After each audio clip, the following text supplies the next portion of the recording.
कई लोगों का ऐसा मानना है कि पानी पीने से यूटीआई और पेशाब में जलन होना या बर्निंग होना ही यूटीआई का लक्षण है। कौन से ऐसे फूड होते हैं जो यूटीआई के रिस्क को कम करते हैं? ये इन्फेक्शन यदि प्रॉपरली कंट्रोल न किया जाए तो ये किडनी में फैल सकता है। प्रेगनेंसी के दौरान भी यूटीआई का प्रॉब्लम हो जाता है वुमेन्स को, तो वो कितना डेंजरस है? मीनोपॉज में इग्नोर करें तो भी आपकी किडनी डैमेज हो सकती है। तो मैम, बार बार यूटीआई होने का सीक्रेट क्या है, रीजन क्या है? जब भी प्रॉब्लम हुई 2 दिन की दवाई खाई और ठीक हो गए, ऐसा चलता रहता है। इससे व्हाट हैपेंस, आपको क्या क्या करना है जिससे कि ये रिकरेंट इन्फेक्शन नहीं हो।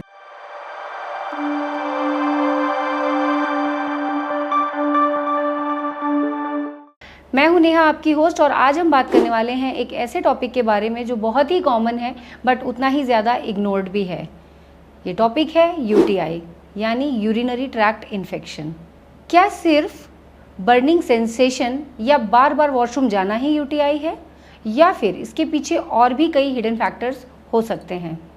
इन सभी क्वेश्चंस के बारे में डिटेल में जानकारी लेने के लिए आज हमने आमंत्रित करा है हमारे इस पॉडकास्ट स्टूडियो में इंदौर की सुप्रसिद्ध गायनेकोलॉजिस्ट डॉक्टर हेमा जाजू को। वो न सिर्फ इस फील्ड में कई वर्षों से कार्यरत हैं बल्कि वुमेन हेल्थ के लिए भी अवेयरनेस स्प्रेड करती हैं। तो आइए स्वागत करते हैं डॉक्टर हेमा जाजू का। नमस्कार मैम, स्वागत है आपका हमारे इस आज के पॉडकास्ट में। मैं बहुत ही खुश हूँ कि आपने ये टॉपिक चुना, क्योंकि ये महिलाओं में, specially we are talking about women, महिलाओं में ये प्रॉब्लम यूरिनरी ट्रैक्ट इन्फेक्शन या यूटीआई बहुत कॉमन है और बहुत सारी महिलाएं इसको इग्नोर करती रहती हैं, इवन गर्ल्स इग्नोर करती हैं। So I will be very happy to answer and have a conversation regarding this. Thank you ma'am अपना इंट्रोडक्शन देने के लिए।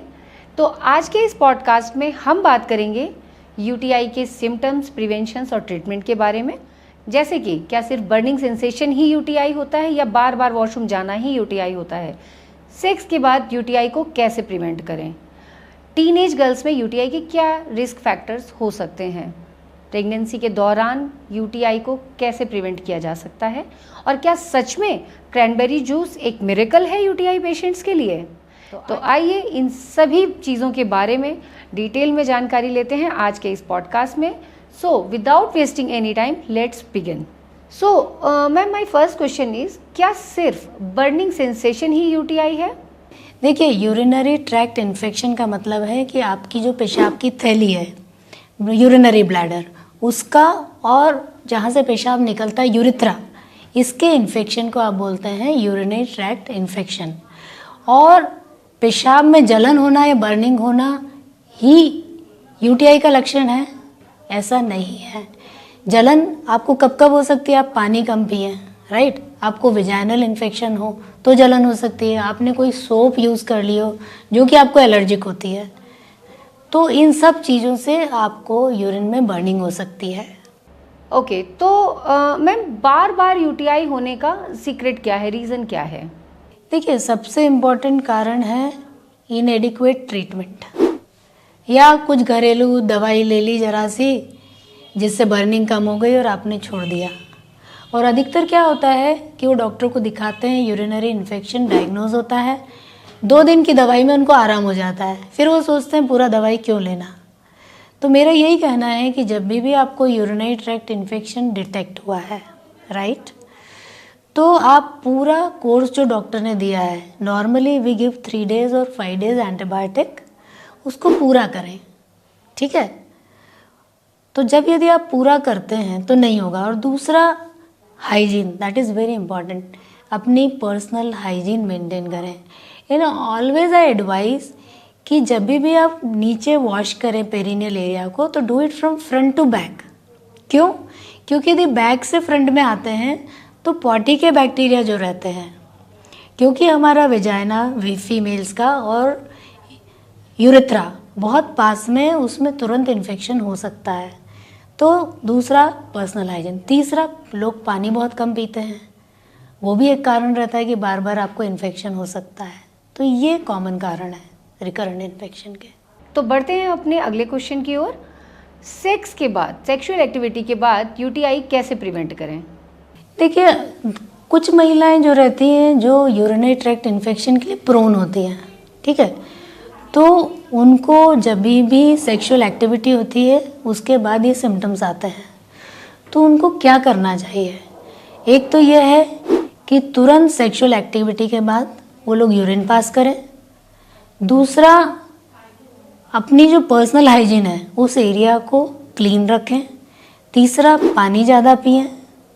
ये 3 चीज़ यदि आप करते हैं, और चौथा एक और, यदि आपके हस्बैंड को अनकंट्रोल्ड डायबिटीज़ है तो भी आपको इन्फेक्शन के चांसेस बढ़ते हैं, वो भी आप ख्याल रखें। तो यदि आप ये करते हैं तो आपको चांसेस कम होंगे सेक्सुअल एक्टिविटी के बाद यूरिनरी ट्रैक्ट इन्फेक्शन के। सो मैम, मेरा अगला सवाल आपसे है कि कई बार वुमेन्स कंफ्यूज हो जाती हैं कि यूटीआई और vaginal infection both are same, तो इसमें आप थोड़ा सा इन्फॉर्म कीजिए, हमें इन्फॉर्मेशन दीजिए कि ये कितना सही है। नहीं, देखिए, अधिकतर जो लड़कियां मेरे पास आती हैं, औरतें आती हैं, उनको वेजाइनल इन्फेक्शन हो या यूरिनरी इन्फेक्शन हो, जैसा तुमने कहा, वो सेम ही समझती हैं। आके मेरे को बोलते यूटीआई हो गया है, तो मैं उनसे पूछती हूँ आप यूटीआई मत बताइए, आप सिम्टम्स बताइए कि आपको क्या है, राइट? तो ये दोनों अलग अलग चीज़ें। पहली चीज़ तो ये जान लीजिए, यूटीआई में आपको बार बार यूरिन होगा, यूरिन में जलन होगी, जल्दी जल्दी जाने की इच्छा होगी, तुरंत आपको जाना पड़ेगा, ठीक है, और यूरिन करते समय आपको पेन हो सकता है। ये है यूरिनरी ट्रैक्ट इन्फेक्शन के लक्षण। वेजाइनल इन्फेक्शन के लक्षण है आपको वाइट डिस्चार्ज होगा, इट कैन बी कर्डी, है ना, थिक हो सकता है या थिन ग्रीनिश हो सकता है, फाउल स्मेलिंग होगा और ईचिंग होगी, राइट? तो ये अंतर है दोनों में। दोनों अलग बीमारियां हैं और दोनों के लक्षण कंप्लीटली अलग है और ट्रीटमेंट भी अलग है। सो मेरा अगला सवाल है मैम आपसे कि किडनी इन्फेक्शन और यूटीआई के डिफरेंस को कैसे समझें? देखिए, इस जगह मैं एक बात बताना चाहूँगी, urinary tract infection lower urinary tract मतलब ब्लैडर, यूरिथ्रा, इसका इन्फेक्शन होता है। यह इन्फेक्शन यदि प्रॉपरली कंट्रोल न किया जाए तो ये किडनी में फैल सकता है, जिसे हम पाइलोनेफ्राइटिस बोलते हैं, और ये बहुत डेंजरस होता है, राइट? इससे आगे आपकी किडनी डैमेज हो सकती है, आपको पूरे शरीर में इन्फेक्शन फैल सकता है, और कभी कभी आपकी हालत बहुत नाजुक भी हो सकती है। कई बार मैम ऐसा होता है कि प्रेगनेंसी के दौरान भी यूटीआई का प्रॉब्लम हो जाता है वुमेन्स को, तो वो कितना डेंजरस है? प्रेगनेंसी में यूरिनरी ट्रैक्ट इन्फेक्शन कॉमन है, राइट? इसका कारण है कि हमारे जो हार्मोन्स हैं वो चेंज होने के कारण हमारा जो वेजाइनल फ्लोरा है वो चेंज होता है, जिससे, और जो फ्लोरा हमारे ब्लैडर में वो भी चेंज होता है, तो उसके कारण chances of urinary tract infection बढ़ जाते हैं। देखिए, जब भी यूरिनरी ट्रैक्ट इन्फेक्शन हुआ है और यदि इसको प्रॉपरली ट्रीट नहीं किया गया तो एक तो आपको प्रीमेच्योर लेबर पेन्स आ सकते हैं, प्रीमेच्योर डिलीवरी हो सकती है। यदि ये इन्फेक्शन परसिस्ट करता है तो बच्चे की ग्रोथ भी प्रॉपर नहीं हो सकती है, मतलब बच्चा ग्रोथ रिटार्डेड हो सकता है। तो बहुत इम्पॉर्टेंट है कि यूरिनरी ट्रैक्ट इन्फेक्शन को पकड़ा जाए प्रेगनेंसी में और ट्रीट किया जाए। इसीलिए हम हर गर्भवती महिला का पहली बार जब वो आती है तो हम यूरिन टेस्ट कराते हैं, और बीच में भी मतलब सेकेंड ट्राइमेस्टर और थर्ड ट्राइमेस्टर में भी यूरिन टेस्ट अवश्य कराते हैं। तो मैम, क्या ये सच है कि मेनोपॉज के बाद यूटीआई का रिस्क बढ़ जाता है? यस। क्या होता है कि जैसे आपका मेनोपॉज होता है तो जो ईस्ट्रोजन हार्मोन है, जो कि प्रोटेक्टिव हार्मोन है, अच्छे वाले बैक्टीरिया लैक्टोबैसिलस को बनाता है और रखता है हमारे यूरिनरी ट्रैक्ट में, वो ख़त्म हो जाता है। तो उसके कारण डेफिनेटली यूरिनरी ट्रैक्ट इन्फेक्शन के चांसेस बहुत बढ़ जाते हैं मेनोपॉज के बाद। मैम, जैसा कि आप जानते हैं कि इंडिया में इन टॉपिक्स के ऊपर ज़्यादा बात नहीं की जाती है, वुमेन्स बहुत ज़्यादा शाय होते हैं और कई बार इन टॉपिक्स को बहुत सालों तक इग्नोर करते रहते हैं। तो इस तरीके की यूटीआई की प्रॉब्लम को लंबे समय तक इग्नोर करने के क्या कॉम्प्लिकेशंस हो सकते हैं? प्लीज़ आप इन्फॉर्म करिए मेरी ऑडियंस को। देखिए, यदि आप यूरिनरी ट्रैक्ट इन्फेक्शन को इग्नोर करते हैं तो जैसा मैंने बताया, प्रेगनेंसी में आपको प्रीमेच्योर डिलीवरी हो सकती है, बच्चे की ग्रोथ कम हो सकती है, ठीक है। अदरवाइज ये इन्फेक्शन आपकी किडनी में जा सकता है, आपकी किडनी को डैमेज कर सकता है, आपको नुकसान पहुंचा सकता है। मेनोपॉज में इग्नोर करें तो भी आपकी किडनी डैमेज हो सकती है। ठीक है, तो इसको प्रॉपरली डायग्नोज करवाना, डॉक्टर के पास जाना और पूरा ट्रीटमेंट जितना उन्होंने लिखा है लेना बहुत ज़रूरी है। कौन से ऐसे फूड होते हैं जो यूटीआई के रिस्क को कम करते हैं और उसे ट्रीट करने में भी हेल्पफुल होते हैं? देखिए, सबसे इम्पॉर्टेंट है पानी ज़्यादा पिए, पहली चीज़। दूसरा, जो अपने कपड़े हैं, है ना, अंडरगारमेंट्स और ये सब कॉटन के पहने, टाइट जीन्स वगैरह ना पहने। ठीक है, यदि आपको डायबिटीज़ है तो उस डायबिटीज़ को कंट्रोल करें। आपके हस्बैंड को डायबिटीज़ है तो उनकी डायबिटीज़ को कंट्रोल रखें। ठीक है, जब भी आप एंटीबायोटिक ले रहे हैं तो उसके साथ हमेशा आप प्रोबायोटिक या बी कॉम्प्लेक्स ये ज़रूर लें, राइट।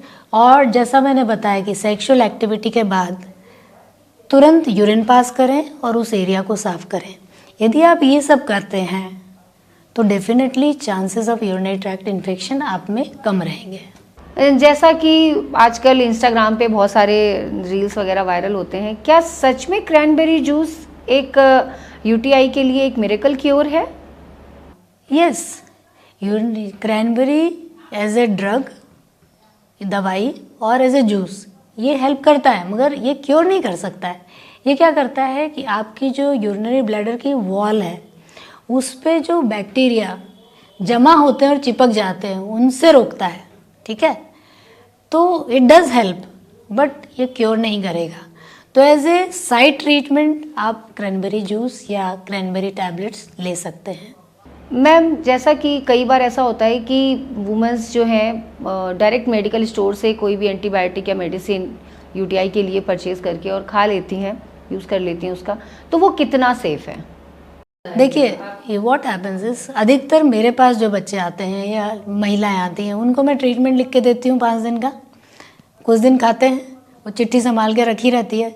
जब भी प्रॉब्लम हुई 2 दिन की दवाई खाई और ठीक हो गए, ऐसा चलता रहता है। इससे व्हाट हैपेंस, एक तो एंटीबायोटिक रेजिस्टेंस डेवलप हो जाता है, तो जब आपको दोबारा बहुत सीवियर इन्फेक्शन होता है तो दवाई काम ही नहीं करती है और आप वेट करते रहते कि दवाई काम करेगी, वो इन्फेक्शन आपकी किडनी में चला जाता है, हाई ग्रेड फीवर आता है आपको और आपकी किडनी डैमेज हो सकती है। तो ये नहीं करना चाहिए। आपको डॉक्टर ने जो एक बार दवा दी है उसको पूरी तरह से खाइए, दोबारा होता है तो आप जाइए वहाँ पे और फिर से दिखाइए। कितनी बार हम यूरिन कल्चर करते हैं, उसमें जो बैक्टीरिया पॉजिटिव आते हैं दवाई के लिए, जिस दवाई के लिए, फिर हम उस दवाई से ट्रीटमेंट करते हैं और कितनी बार लोगों को इतना बार बार इन्फेक्शन होता है तो हम काफ़ी लंबे समय तक भी हमें एंटीबायोटिक देना पड़ सकता है। मैम, कई बार ऐसा भी देखने में आता है कि यूटीआई का ट्रीटमेंट लेने के बाद भी महिलाओं में फिर से यूटीआई हो जाता है, तो इसका परमानेंट क्योर क्या है? यदि बार बार किसी को इन्फेक्शन हो रहा है तो उसका कारण जानने के लिए डेफिनेटली हम यूरिन टेस्ट तो कराते ही हैं, सब में यूरिन कल्चर कराते हैं और उसके बाद भी, ट्रीटमेंट के बाद भी यदि ठीक नहीं हो रहा है तो हम फिर सोनोग्राफी कराते हैं, लोअर यूरिनरी ट्रैक्ट की, जिसमें ब्लैडर फुल करके सोनोग्राफी होती है और उसके बाद ब्लैडर खाली करने के बाद हम ये देखते हैं कि कहीं ऐसा तो नहीं है कि ब्लैडर खाली होने के बाद भी बहुत सारा यूरिन ब्लैडर में बच रहा है। यदि रेसिडुअल यूरिन ज़्यादा बच रहा है तो वो भी एक इन्फेक्शन का कारण हो सकता है। ठीक है, तो हम एक सोनोग्राफी कराते हैं और यूजुअली हमें पता लग जाता है कि ये कारण है। और इन लोगों में कल्चर के बाद जो एंटीबायोटिक काम करता है वो पहले हम 7 से 10 दिन देते हैं और उसके बाद बहुत कम मात्रा में एंटीबायोटिक 3 to 6 मंथ्स देते हैं ताकि वो इस प्रॉब्लम से निजात पा सके। थैंक यू डॉक्टर, इतनी वैल्यूबल इंसाइट शेयर करने के लिए। आपने बहुत ही सिंपल वे में यूटीआई के मिथ्स, सिम्टम्स और प्रिवेंशन के बारे में आज एक्सप्लेन किया है। ये जानकारी वुमेंस के लिए तो बहुत ही इम्पॉर्टेंट होने वाली है और बहुत ही यूज़फुल भी। तो धन्यवाद हमारे इस पॉडकास्ट स्टूडियो में आने के लिए। सबसे इम्पॉर्टेंट है जानकार बनिए। यदि आप जानते हैं चीज़ों को, यदि आपको नॉलेज है तो आप डेफिनेटली उसके इलाज या उसके प्रिवेंशन के लिए जाएंगे। And always prevention is better than a disease. और दोस्तों, मैं उम्मीद करती हूँ आज के इस पॉडकास्ट से आपको बहुत सारी इन्फॉर्मेशन मिली होगी यूटीआई के बारे में, क्या उसके मिथ्स हैं, क्या सिम्टम्स हैं, कैसे उसको प्रिवेंट किया जा सकता है। और आपने ये भी देखा होगा कि कैसे स्मॉल चेंजेस करके हम यूटीआई जैसी प्रॉब्लम से बच सकते हैं। तो दोस्तों, अगर ये एपिसोड आपको यूजफुल लगा हो तो share it with all women in your life, चाहे वो आपकी माँ हो, बहन हो, या आपकी भाभी हो, वाइफ हो, गर्लफ्रेंड हो, हूएवर इट इज़। मिलते हैं अपने नेक्स्ट एपिसोड में एक और इम्पॉर्टेंट टॉपिक के साथ। Till then, stay safe, stay aware, stay healthy. Thank you for listening. Bye.